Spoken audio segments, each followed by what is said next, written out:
Billionaire finds a girl and three babies fainted in a park, takes them to his mansion. Why would a grieving billionaire take a collapsed teenager and three infants from a park into his mansion?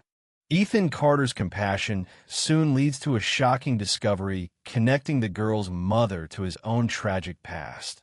But the bigger twist? A ruthless business rival is manipulating everything, planning to use the children in a sinister plot against him. Subscribe, like, and listen to the full, incredible story now to hear how it unfolds. The chill-off Puget Sound did little to cool the familiar ache in Ethan Carter's chest. Another anniversary. Another year since Sophie he walked faster, the path winding through the manicured lawns of Discovery Park, hoping the exertion would numb the grief that clung to him like the damp Seattle air. Then he heard not the distant cry of a gull or the rustle of leaves, but a thin, desperate wail. It was joined by another, then a third, a chorus of infant misery cutting through the twilight quiet.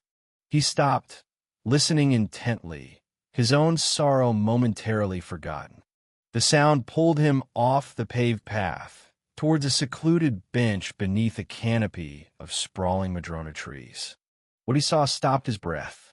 A young woman, hardly more than a girl, lay sprawled on the damp grass beside the bench, terrifyingly still. Her face was gaunt, shadowed with exhaustion, her dark hair tangled around her shoulders. Beside her, bundled in thin, inadequate blankets, were three tiny babies, their small faces screwed up in distress, crying weakly from hunger and cold. One waved a minuscule fist feebly. Ethan's heart clenched. The girl wasn't moving. The babies sounded so fragile. He rushed forward, kneeling beside the girl, pressing his fingers to her neck. A pulse, faint but steady. Relief warred with horror. He looked from her still form to the crying infants. They were so small, so vulnerable. Who were they? How did they end up here, abandoned and unconscious as night closed in? A primal, protective instinct surged through him, fierce and unexpected, eclipsing his own pain. He couldn't leave them. He gently scooped up the nearest baby, then the next, cradling their small, shivering bodies awkwardly against his expensive cashmere coat. The third began crying harder, sensing the disruption. He looked back at the unconscious girl. He had to get them all out of here. Now, the logistics barely registered, only the overwhelming urgency. Shelter, warmth, help. Ethan Carter commanded a world built of glass, steel, and billion-dollar real estate deals. At 45, he was the solitary engine behind Carter Enterprises, a prestigious corporation whose luxury developments reshaped skylines across the Pacific Northwest. His name was synonymous with success, quality, and an almost ruthless business acumen. His residence, a sprawling modern mansion perched on a bluff overlooking the Sound, was a testament to his wealth. Minimalist architecture, museum-quality art, automated everything, and staffed by a discreet team that catered to his every need while maintaining an invisible presence. Yet, the house echoed with silence, a constant reminder of the void left by his daughter, Sophie. Sophie had been his world. Bright, curious, taken from him 5 years ago by a rare childhood cancer that all his wealth couldn't cure. Since then, Ethan had thrown himself into his work with a vengeance, expanding Carter Enterprises aggressively, using ambition as an anesthetic. He was respected, perhaps feared, in the business world, but personal connections had withered. He maintained a cordial distance from his few remaining family members, found fleeting distraction in brief, meaningless relationships, and relied on his long-serving, efficient executive assistant, Martha, to manage the buffer between his professional and personal life. His days were a relentless schedule of meetings, site visits, negotiations, and financial strategizing. He was a master of calculated risk, known for his sharp intellect and ability to anticipate market shifts. But beneath the polished veneer of the billionaire CEO was a man hollowed out by grief. The mansion felt less like a home and more like a luxurious mausoleum. His walks through Discovery Park, especially on difficult anniversaries like today, were rare concessions to the unresolved pain, moments where he allowed the mask to slip, hoping the vastness of nature might offer some small solace. Carter Enterprises dominated the Seattle real estate scene, but success bred rivals. Foremost among them was Martin Sterling, CEO of Sterling Developments, a competitor known for his aggressive tactics and rumored ethical flexibility. Their rivalry was long-standing, marked by head-to-head bids, poached executives, and thinly veiled animosity at industry events. Ethan had always suspected Sterling of cutting corners and engaging in shady dealings, but had never found concrete proof or felt the need to actively pursue it, focused instead on his own company's integrity and growth.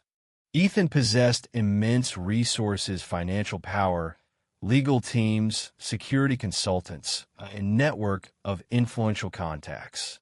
He could move mountains in the business world, but in his personal life, he was adrift, anchored only by the memory of his daughter and the empire he continued to build almost out of habit.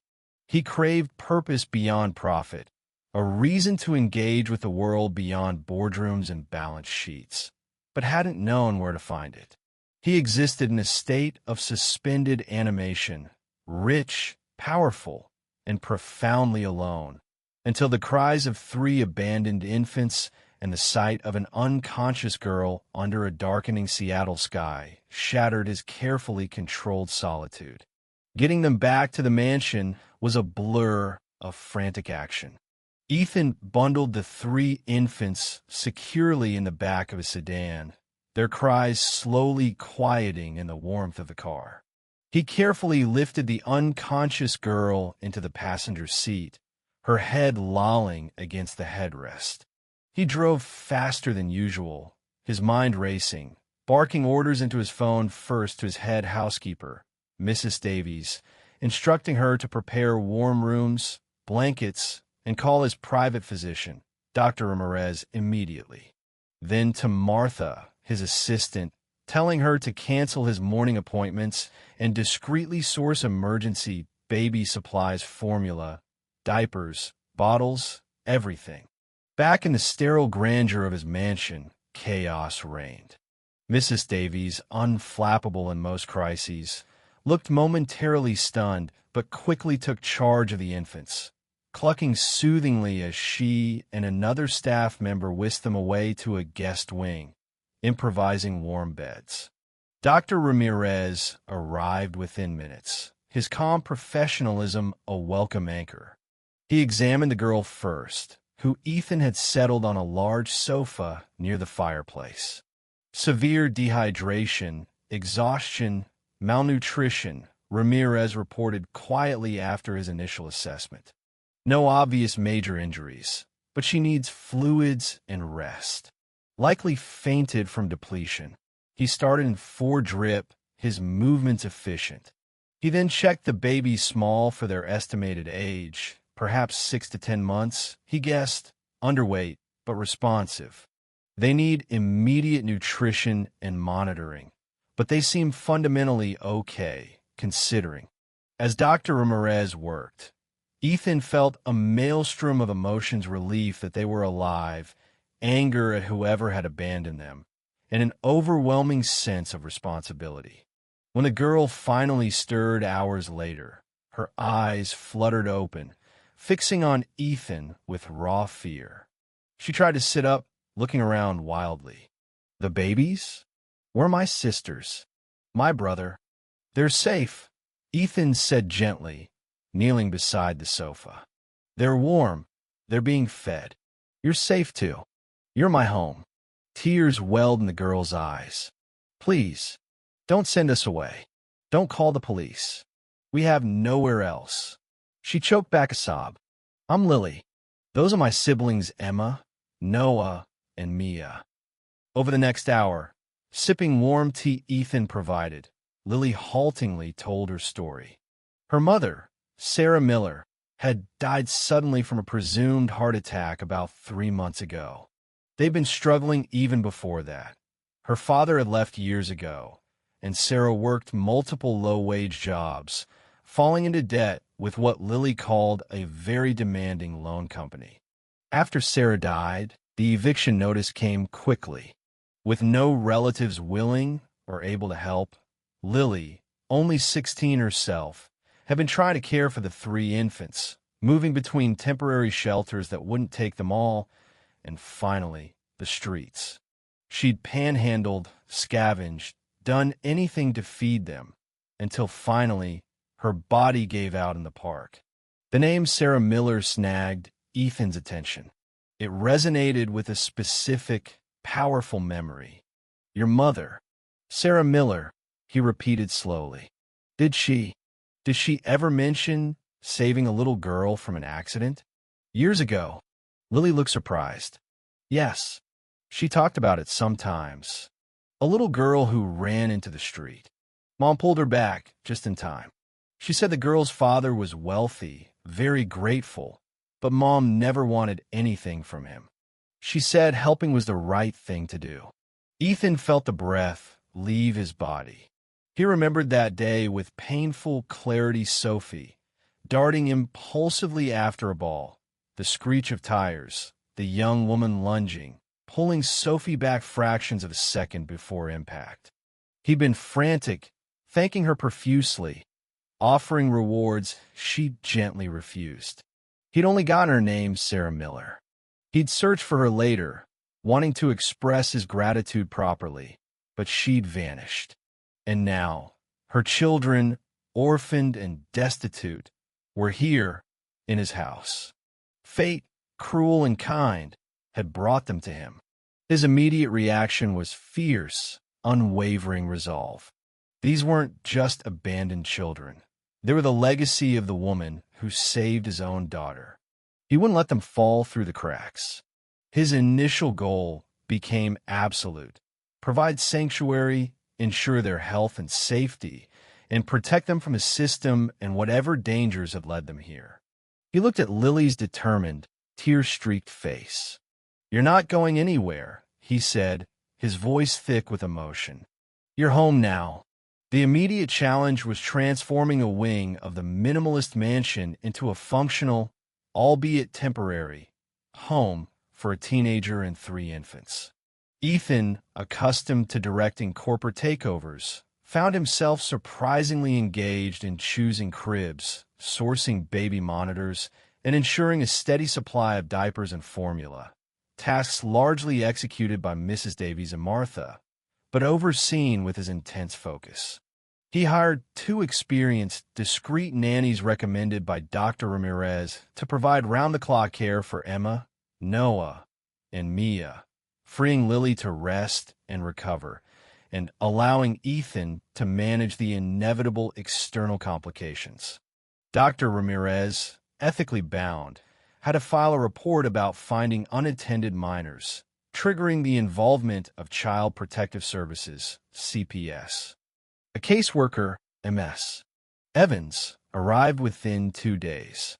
She was professional, thorough, but clearly taken aback by the situation: homeless children being sheltered by a reclusive billionaire. Ethan, anticipating this, had his lawyers present. They emphasized Ethan's resources, his personal connection, explaining Sarah Miller's history with Sophie, and his commitment to providing a stable environment. MS. Evans inspected the living arrangements, interviewed Ethan and Lily separately, with an advocate present for Lily, and reviewed Dr. Ramirez's medical reports. While expressing concerns about the unconventional setup, she couldn't deny the children were safe, warm, and well cared for, a stark contrast to their previous situation. Reluctantly, she agreed to grant Ethan temporary emergency guardianship, pending further investigation and background checks. This was hurdle 1, Cleared for now, but the scrutiny would continue. Hurdle 2 arrived via the media.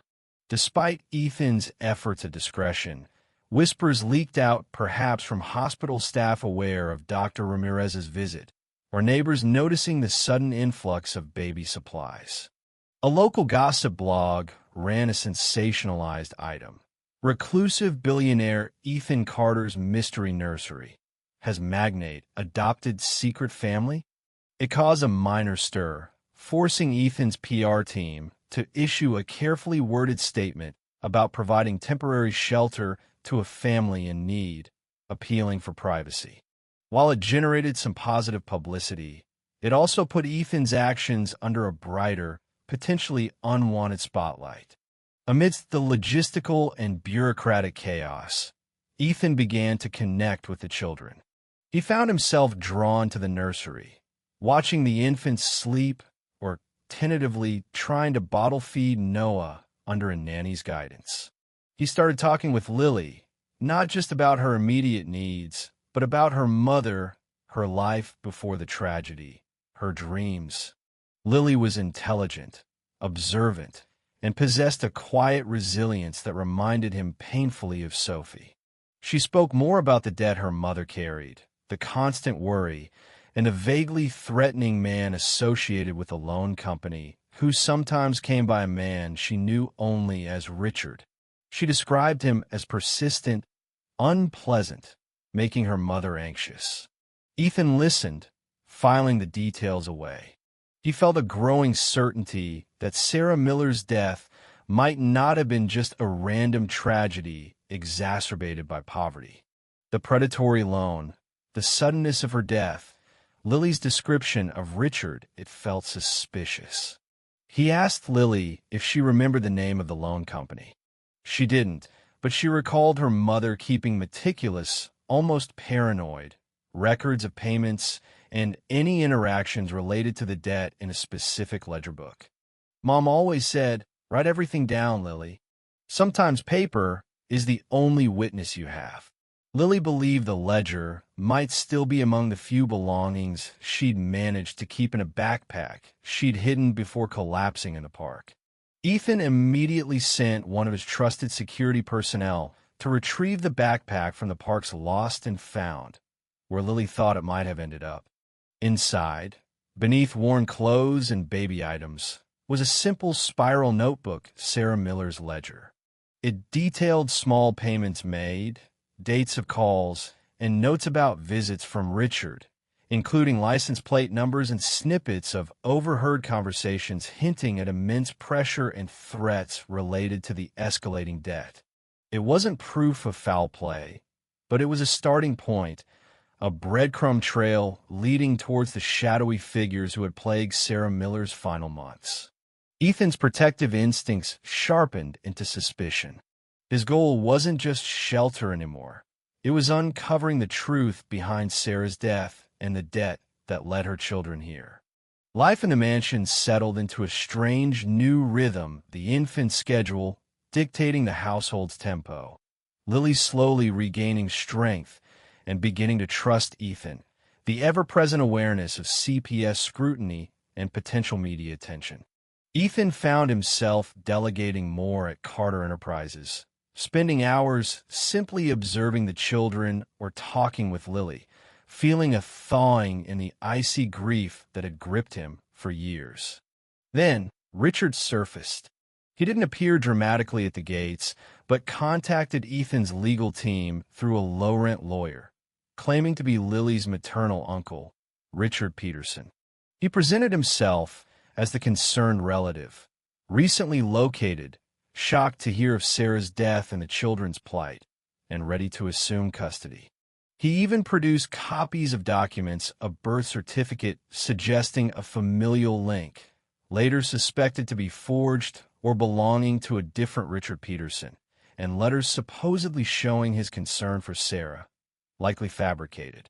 Ethan arranged to meet Richard, with lawyers present, in a neutral conference room downtown. The moment Richard walked in slick-back hair, cheap suit, shifty eyes, Ethan felt an instant revulsion. But it was Lily's reaction that sealed it. Ethan had brought her, with her advocate present, believing she should face him if she felt able. The moment Lily saw him, she recoiled, pressing herself back into her chair, her face ashen. "That's him," she whispered to Ethan, trembling. "The man who came to the apartment. The one Mom was scared of. He's not my uncle." During the meeting, Richard played the part of the grieving, responsible relative, expressing dismay at the children being with a stranger, however well-intentioned. He spoke of family bonds, his desire to keep the siblings together. Ethan listened stonily, his lawyers handling the interaction, questioning Richard's sudden appearance and the validity of his documents.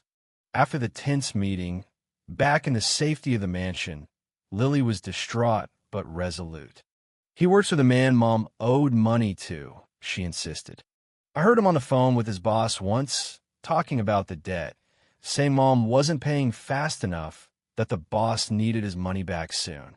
Richard called the boss Mr. S. Mr. S. The initial hit Ethan like a physical blow.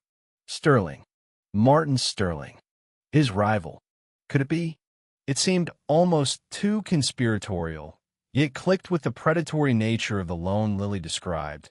Richard's sudden appearance now that the children were under Ethan's, very public, protection, and Sterling's known ruthlessness. Sarah Miller, desperate, could easily have fallen prey to a predatory lender operating under a shell company fronted by Sterling. And Richard was the muscle, the collector.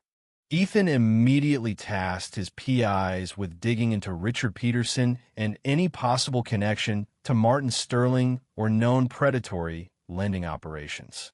He also asked them to investigate the loan company Sarah dealt with, using details from her ledger. The revelation shifted everything.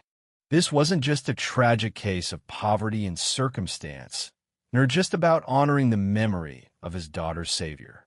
It was potentially a direct attack orchestrated by his biggest rival, using vulnerable children as pawns.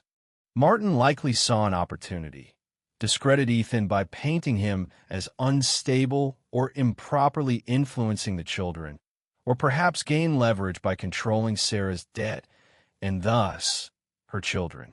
The fight was now deeply personal and intensely professional. Ethan's protective instincts fused with his strategic business mind. He had to shield Lily and the infants, expose Richard's fraud, and definitively neutralize Martin Sterling's threat. He couldn't simply react anymore. He had to anticipate Sterling's next move and dismantle his scheme. The point of no return had been crossed. He would use every resource at his disposal to protect this fragile family and bring Martin Sterling down. The potential link to Martin Sterling galvanized Ethan. He moved from reacting to the immediate needs of the children and the initial legal challenges to proactively building a multi-pronged defense and offense. His grief, while still present, now coexisted with a cold, focused anger. First, the legal front. Ethan's family law team immediately filed motions challenging Richard Peterson's custody claim, citing Lily's testimony, presented carefully via her advocate to protect her, the questionable timing of his appearance, and requesting thorough background checks and DNA verification of his alleged relationship.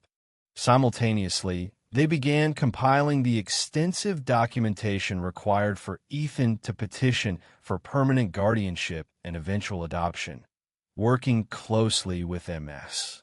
Evans from CPS, who, while maintaining professional neutrality, seemed increasingly sympathetic to Ethan and skeptical of Richard. Second, the investigation. The PIs worked relentlessly, fueled by Ethan's resources. They quickly confirmed Richard Peterson had a history of petty crime and association with known loan sharks. Digging into the shell company named in Sarah Miller's ledger, they uncovered a complex web of ownership designed for anonymity. But painstaking financial tracing began to reveal money flowing back to holding companies known to be controlled by Martin Sterling. They found evidence of exorbitant interest rates and predatory collection tactics used against Sarah. While they couldn't yet prove Sterling directly ordered Richard's actions regarding the custody attempt, the circumstantial evidence was mounting rapidly. They also discovered that Richard Peterson wasn't his real name. He was a low-level enforcer named Rick Snyder with multiple aliases. Third, security. Ethan significantly upgraded security at the mansion and arranged for discreet protection whenever Lily or the children had to leave the grounds, e.g., for doctor's appointments. He knew Sterling and Snyder were dangerous and potentially desperate. Fourth, nurturing the family unit. Amidst the legal and investigative storm, Ethan consciously carved out time for Lily and the babies. He read reports while sitting near the nursery, took calls while watching Emma take tentative steps, helped Lily research high schools online. He learned Noah was soothed by classical music, Mia loved bright colors, and Emma had a surprisingly determined grip. He talked with Lily about her future, encouraging her dreams of becoming a lawyer, a dream now fueled by a desire to fight for people like her mother. These quiet moments of connection became his anchor, reminding him what he was fighting for. Lily, feeling safer and seeing Ethan's genuine commitment, started to open up more, sharing memories of her mother not just as a victim, but as a strong, loving woman. This strengthened Ethan's resolve. The investigators hit a significant breakthrough. They located a former employee of Sterling's who had quit due to ethical concerns. Initially reluctant, the ex-employee eventually agreed to speak off the record, confirming Sterling often used shell companies for aggressive financing and employed enforcers like Snyder, Richard, for sensitive collections, operating outside legitimate channels. While not direct proof of the plot against Ethan, it established a pattern of behavior and confirmed the Sterling-Snyder link. Ethan now had a clearer picture. Sterling, likely through Snyder, had ensnared Sarah Miller in a predatory loan. After her death, upon learning the children were under Ethan's care, perhaps via the media buzz or Snyder recognizing Ethan's name, Sterling saw an opportunity. By having Snyder pose as an uncle and claim custody, he could either gain control of the children to use as leverage against Ethan, perhaps threatening to expose fabricated neglect or drag Ethan through a messy public battle, or simply remove a potent symbol of Ethan's newfound positive PR. Armed with this understanding, Ethan and his team formulated a new strategy. They needed to expose Snyder's fraud definitively in the custody case, while simultaneously gathering enough evidence to neutralize Sterling either legally or by leaking damaging information to the press or regulators. They decided to try and bait Snyder, using his desperation, likely fueled by pressure from Sterling, against him. The goal: catch him in an undeniable lie or illicit act that would not only discredit him, but also potentially implicate Sterling. Martin Sterling, feeling the pressure from the ongoing custody battle and potentially from the investigative journalist Ethan's team, had anonymously tipped off about predatory lending schemes, pushed Snyder harder. Snyder, in turn, escalated his attempts to gain leverage. His lawyer filed nuisance motions, alleging Ethan was unfit, attempting to limit his contact with the children, trying to force invasive psychological evaluations. Each move was countered by Ethan's legal team, but the process was stressful and wearing.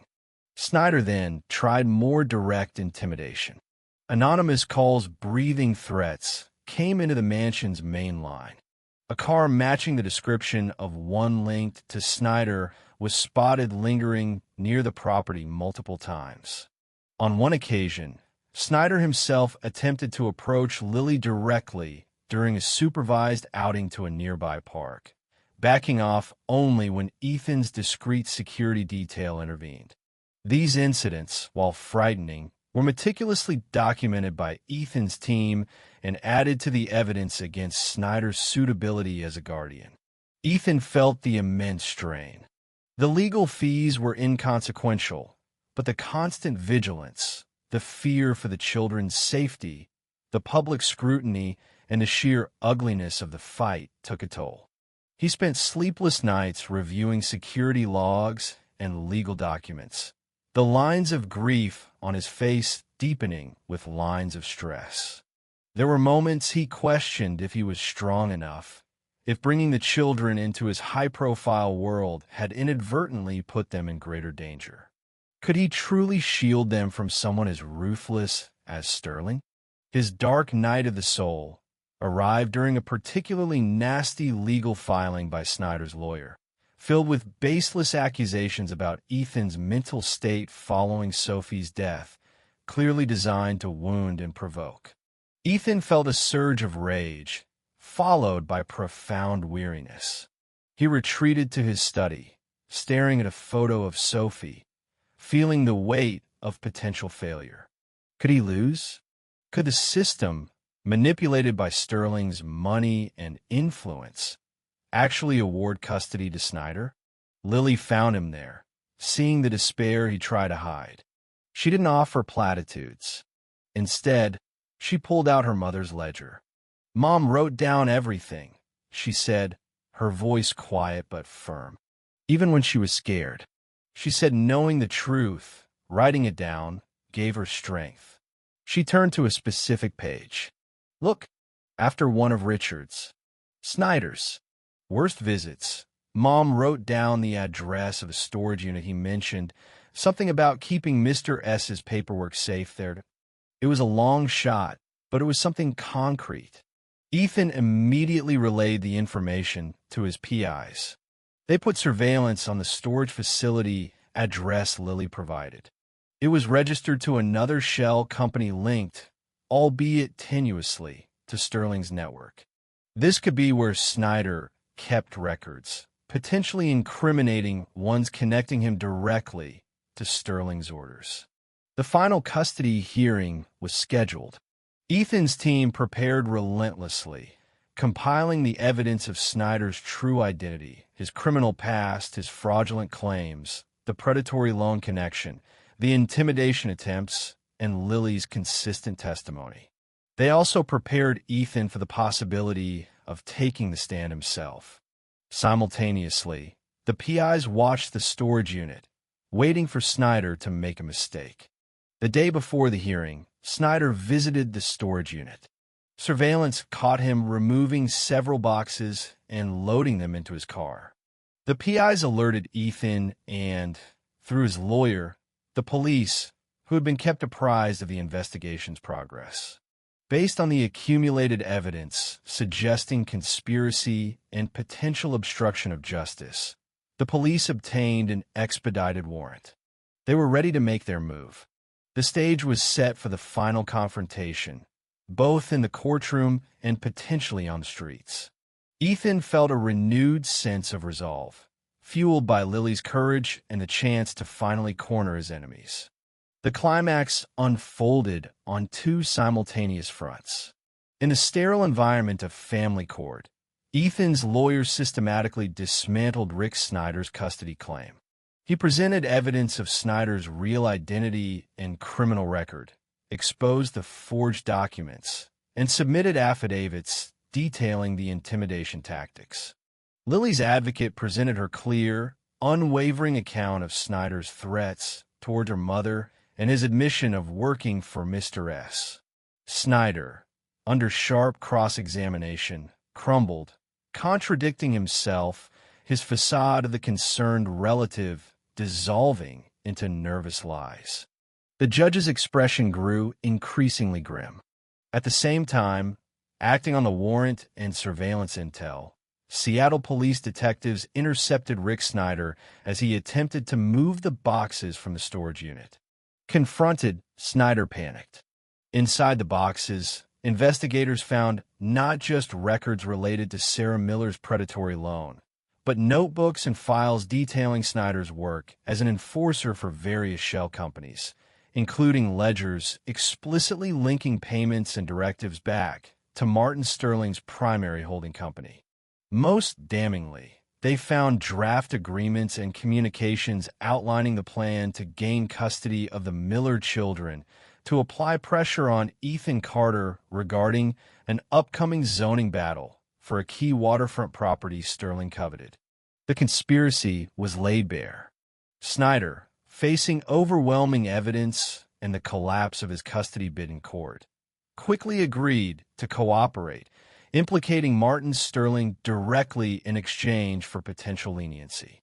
News of Snyder's arrest and the evidence seized reached the courtroom just as the judge was preparing her ruling, solidifying the inevitable outcome. The fallout was swift and decisive. The judge vehemently denied Snyder's petition and granted Ethan Carter permanent legal guardianship of Lily, Emma, Noah, and Mia, praising his actions and clearing the path for formal adoption. Rick Snyder faced charges for fraud, perjury, and conspiracy. Martin Sterling, implicated by Snyder's testimony and the seized evidence, found his empire unraveling. The investigative journalist published a series of explosive articles detailing the predatory lending scheme and the plot against Ethan. Sterling faced federal investigation, shareholder lawsuits, and public disgrace, his career effectively over. Carter Enterprises emerged unscathed, its reputation enhanced by Ethan's compassionate actions. The mansion, once a monument to Ethan's grief, transformed. Laughter echoed in the hallways. Toys littered formerly pristine rooms. Ethan, delegating heavily at work, immersed himself in the beautiful chaos of family life. He learned to decipher baby cries, attended parent-teacher meetings for Lily, who enrolled in a top Seattle high school, and rediscovered simple joys like bedtime stories and messy family dinners. Mrs. Davies and the staff adapted, becoming part of the extended family network supporting the children. Ethan formally adopted all 4 children, giving them his name and the security he desperately wished he could have given Sophie. Lily, inspired by her ordeal and her mother's resilience, focused on her studies, her ambition to become a lawyer now deeply personal. Ethan established Sarah's Legacy Foundation, a major philanthropic initiative supporting single-parent families facing debt crises and funding orphan advocacy programs, ensuring Sarah Miller's quiet courage would have a lasting impact. One rainy Seattle afternoon, Ethan found Lily sketching in the library, the 3 younger children playing contentedly on a rug nearby. He sat beside her, watching them. "Mom always wanted us to be safe and happy," Lily said softly, not looking up from her drawing. "She'd like it here." Ethan put an arm around her shoulder. "I failed to properly thank her for saving Sophie," he said, his voice thick. "But fate gave me a second chance. You saved me." Lily finally looked at him, her eyes shining. "We saved each other." In finding them, Ethan hadn't just repaid a debt to the past. He had found a future filled with love, purpose, and the noisy, messy, wonderful reality of family.